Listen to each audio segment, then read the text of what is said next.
The topic of this presentation is endosperm.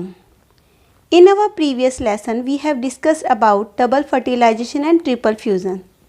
We have learned that in double fertilization, two types of cell are formed. One is zygote, which is diploid, and one is primary endosperm nucleus, which is triploid cell. Double fertilization angiosperm का एक characteristic feature है। Double fertilization में दो type के fertilisation होते हैं। True fertilisation, जिसे हम सिनगैमी भी कहते हैं।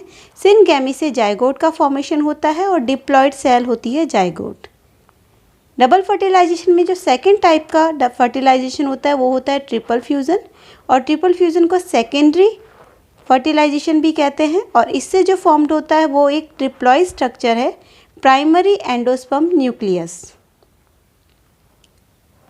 एंजियोस्पर्म और जिम्नोस्पर्म दोनों में ही एंडोस्पर्म की फॉर्मेशन होती है, लेकिन एंजियोस्पर्म में आफ्टर फर्टिलाइजेशन ये बनता है, जबकि जिम्नोस्पर्म में बिफोर फर्टिलाइजेशन इसका फॉर्मेशन होता है। और इसका मेन फंक्शन है डेवलपिंग एम्ब्रियो को न्यूट्रिशन देना। According to process of development it is of 3 types. अगर हम डेवलपमेंट की प्रोसेस देखें तो ये 3 टाइप्स के हो सकते हैं: nuclear endosperm, cellular endosperm and helobial endosperm. आइए इन तीनों के बारे में जानते हैं।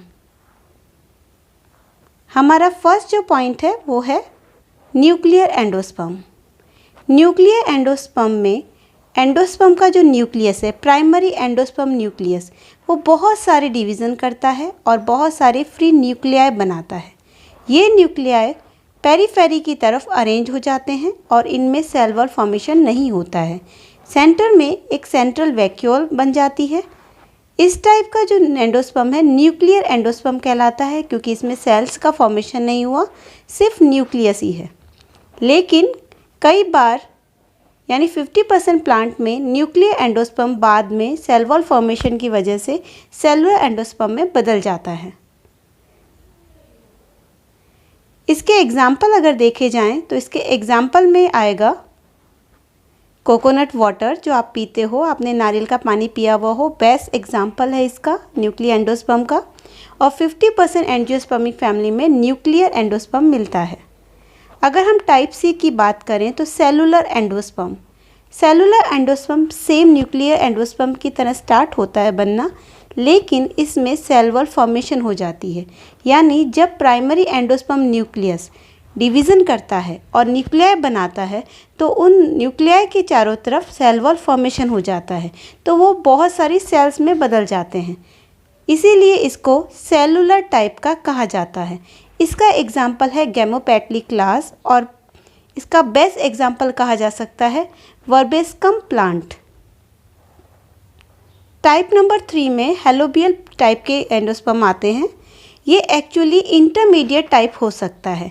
अगर हम इस डायग्राम में देखें तो माइक्रोपाइलर एंड में डेवलपिंग एम्ब्रियो शो कर रहे हैं हम, और वहाँ माइक्रोपाइलर एंड की तरफ जितनी भी न्यूक्लियाई बने उनके चारों तरफ सेल वॉल फॉर्मेशन हो गई, तो वो सेल्स में कन्वर्ट हो गए।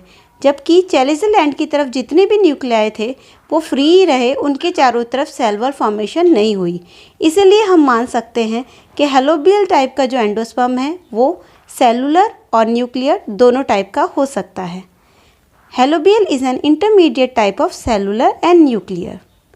इसका एग्जाम्पल अगर देखा जाए तो इसके एग्जाम्पल में आते हैं जितने भी मोनोकोटिलिडन्स प्लांट हैं, वो सब इसका बेस्ट एग्जाम्पल है। Now the topic of endosperm is completed. Our next topic is embryogenesis or development of an embryo in angiospermic plant.